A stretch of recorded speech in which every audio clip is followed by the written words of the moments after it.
സഞ്ജു, നീ എണീറ്റ് ഫ്രഷായി. ആൻറ്റിയും അങ്കിളും എല്ലാം വരാൻ സമയമായി. ഇങ്ങനെ ചടഞ്ഞിരുന്ന് ഒരു സീൻ ക്രിയേറ്റ് ചെയ്യണ്ട, ആകാശ് പറഞ്ഞതും സഞ്ജു എണീറ്റ് വാഷ്റൂമിലേക്ക് കയറി. ഈ സമയം കൊണ്ട് ആകാശ് അവിടെ ഉണ്ടായിരുന്ന സഞ്ജുവിൻ്റെ സാധനങ്ങളെല്ലാം പാക്ക് ചെയ്തു. എന്താടാ ഇതെല്ലാം? സഞ്ജു ഒന്നും മനസ്സിലാകാതെ ചോദിച്ചു. ഇതെല്ലാം നിന്റെ സാധനങ്ങൾ തന്നെയാണ്, പേടിക്കണ്ട, കളയാനൊന്നുമല്ല.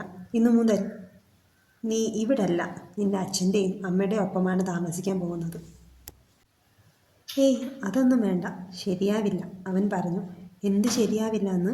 ഇത്രയും നാൾ നിന്റെ തോന്നിയാസത്തിന് ജീവിച്ചില്ലേ? എന്നിട്ട് എന്തായി?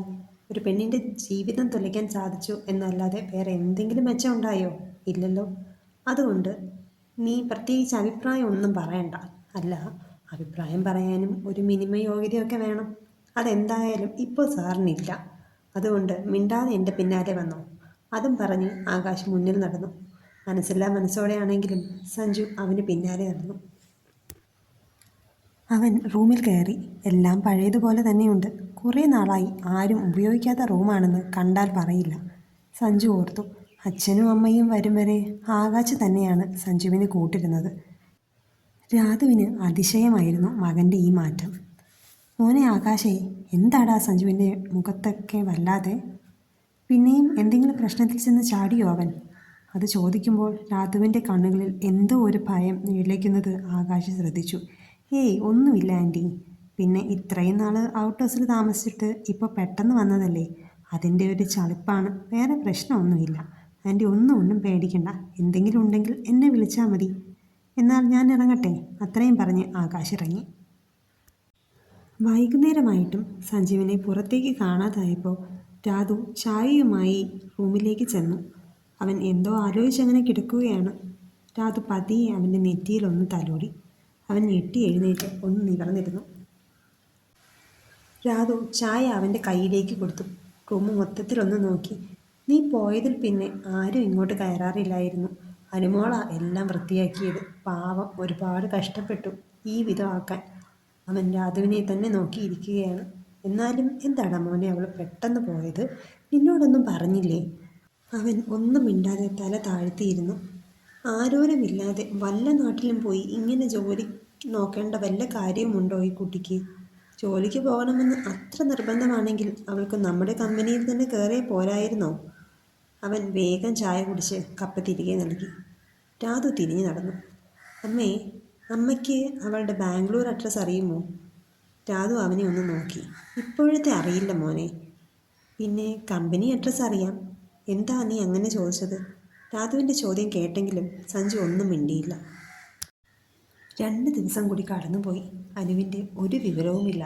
സഞ്ജുവിന് ആകെ ഒരു ടെൻഷൻ. എന്തായാലും ആൻറ്റിയോട് ചോദിച്ചാൽ കമ്പനി അഡ്രസ്സ് കിട്ടുമല്ലോ, അവിടെ പോയാൽ കാണാം. അല്ലെങ്കിൽ എവിടെയാണ് താമസം എന്നെങ്കിലും അറിയാൻ കഴിയും. ആകാശ് പറഞ്ഞപ്പോൾ അത് ശരിയാണെന്ന് അവനും തോന്നി. ഇനിയും വെയിറ്റ് ചെയ്തിട്ട് കാര്യമില്ല, എന്തായാലും ഒന്ന് പോയി നോക്കാം, അവൻ കരുതി. എടാ, കണ്ടപാടെ ഓടി വന്ന് കെട്ടിപ്പിടിക്കുമെന്നോ മാലയിട്ട് സ്വീകരിക്കുമെന്നോ ഒന്നും കരുതണ്ട. കൊല്ലാതെ വിടണേ എന്ന് പ്രാർത്ഥിച്ചിട്ട് വേണം അടുത്തേക്ക് പോകാൻ, കേട്ടല്ലോ. യാത്ര പറഞ്ഞപ്പോൾ സഞ്ജുവിൻ്റെ ഉപദേശം ഇങ്ങനെയായിരുന്നു. കൊന്നാലും പരാതിയില്ലടാ. അവൾക്ക് ഞാൻ ചെയ്ത ദ്രോഹത്തിന് എന്നെ കൊന്നാലും കുറവല്ല. ഒന്ന് കാണാൻ പറ്റിയാൽ മതിയായിരുന്നു. പറയുമ്പോൾ അവൻ്റെ കണ്ണുകൾ നിറഞ്ഞൊഴുകി. എടാ, അനുവിൻ്റെ അഡ്രസ്സ് കിട്ടിയിട്ടുണ്ട്, അച്ചു തന്നതാണ്. ആകാശ് പറഞ്ഞപ്പോൾ സഞ്ജു അവനെ ഒന്ന് നോക്കി. ഏയ് ഇല്ലടാ, ഞാനൊന്നും പറഞ്ഞില്ല, ജസ്റ്റ് അഡ്രസ്സ് മാത്രം ഒന്ന് ചോദിച്ചു. കിട്ടുകയും ചെയ്തു. എന്തായാലും നീ ചെല്ല്, അവൻ സഞ്ജുവിനെ യാത്രയാക്കി. വർക്കിംഗ് ഡേ ആയതുകൊണ്ട് നേരെ ഓഫീസിലേക്കാണ് പോയത്. റിസപ്ഷനിൽ ചോദിച്ചപ്പോൾ ലീവാണെന്നറിഞ്ഞു. നേരെ ഫ്ലാറ്റിലേക്ക് പോയി കോളിംഗ് ബെൽ അടിച്ചു. കുറച്ച് വൈകിയാണ് ഡോറ് തുറന്നത്. വെളുത്ത് മെലിഞ്ഞ് പാറിപ്പറന്ന മുടിയും കരഞ്ഞു കലങ്ങിയ കണ്ണുമായി ഒരു സ്ത്രീരൂപം. അനു. ഭൂമി വിലരുന്നതായാണ് അവന് തോന്നിയത്. ഹൃദയത്തിൽ പെരുമ്പറ മുഴങ്ങി. അവളുടെ ആ രൂപവും മൗനവും ചെയ്ത പാപത്തിൻ്റെ ആഴം എത്രത്തോളം ഉണ്ടെന്ന് അവനെ ബോധ്യപ്പെടുകയായിരുന്നു. ഒന്നും മിണ്ടാതെ അവൾ അകത്തേക്ക് പോയി സോഫയിലിരുന്നു. അവൾക്ക് ഓപ്പോസിറ്റായി അവന്. ചുറ്റും നോക്കി. ആരുമുള്ള ലക്ഷണമില്ല. നോക്കണ്ട, ആരുമില്ല. അന്നത്തെ പോലെ ഞാൻ മാത്രമേ ഉള്ളൂ. അർത്ഥം വെച്ച് സംസാരിക്കുന്ന അവളെ വേദനയോടെ അവൻ ഒന്ന് നോക്കി. അനു, ക്ഷമിക്കണമെന്ന് പറയാനുള്ള അർഹതയില്ല എന്നറിയാം. എന്ത് പ്രായശ്ചിത്തം വേണമെങ്കിലും പറഞ്ഞു തീരും മുന്നേ ഒരു പുച്ഛം കലർന്ന ചിരി ഉയർന്നു. അവൻ പതിയെ എണീറ്റ് അവളുടെ അടുത്തായി നിലത്ത് മുട്ടുകുത്തിയിരുന്നു. എന്നിട്ട് പതിയെ അവളുടെ കൈ ഒന്ന് തൊട്ടു. പെട്ടെന്ന് അവൾ അറപ്പോടെ അവൻ്റെ കൈ തട്ടി മാറ്റി. അനു, പേടിക്കണ്ട, ഞാൻ ഉപദ്രവിക്കാൻ വന്നതല്ല. പേടിയോ? നിന്നെയോ? അറപ്പാണ് സഞ്ജു നിന്നെ.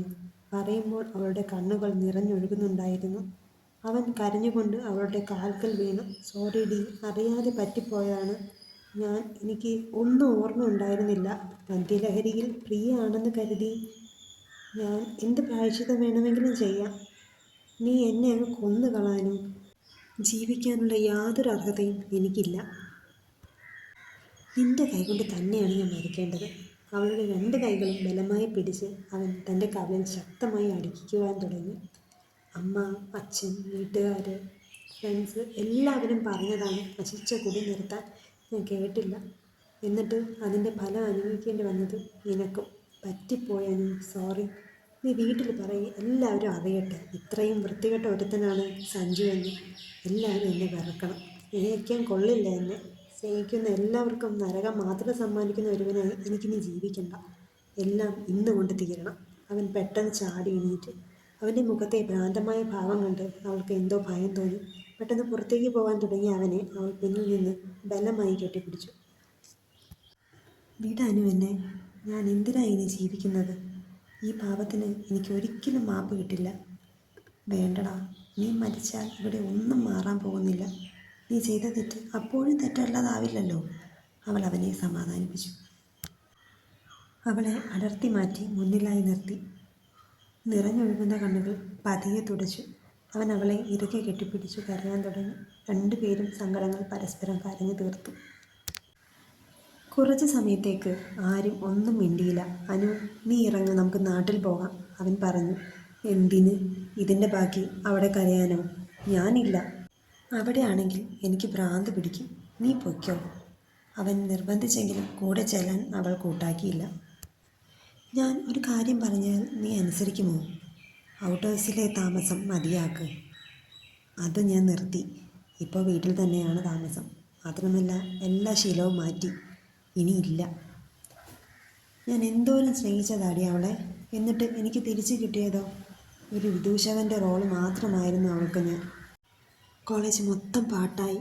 എന്നെ ബഹുമാനത്തോടെ നോക്കിയ കണ്ണുകളിൽ പരിഹാസം മാത്രമായി. പിന്നങ്ങോട്ട് അവളോടുള്ള പകയിൽ ഞാൻ എന്നെ തന്നെ നശിപ്പിക്കാൻ തുടങ്ങി. അതാണ് നിൻ്റെ ജീവിതം കൂടി നാശമാക്കിയത്. അവളെ പ്രേമിക്കാൻ തോന്നിയ സമയത്ത് നിന്നെ സ്നേഹിച്ചാൽ മതിയായിരുന്നു. എങ്കിൽ എത്ര നന്നായേനെ. കവളത്ത് നല്ല ഉഗ്രനൊരു തല്ലായിരുന്നു അനുവിൻ്റെ മറുപടി. പോരാത്തതിന് ഫ്ലാറ്റിൽ നിന്ന് ഇറക്കി വിടുക കൂടി ചെയ്തു.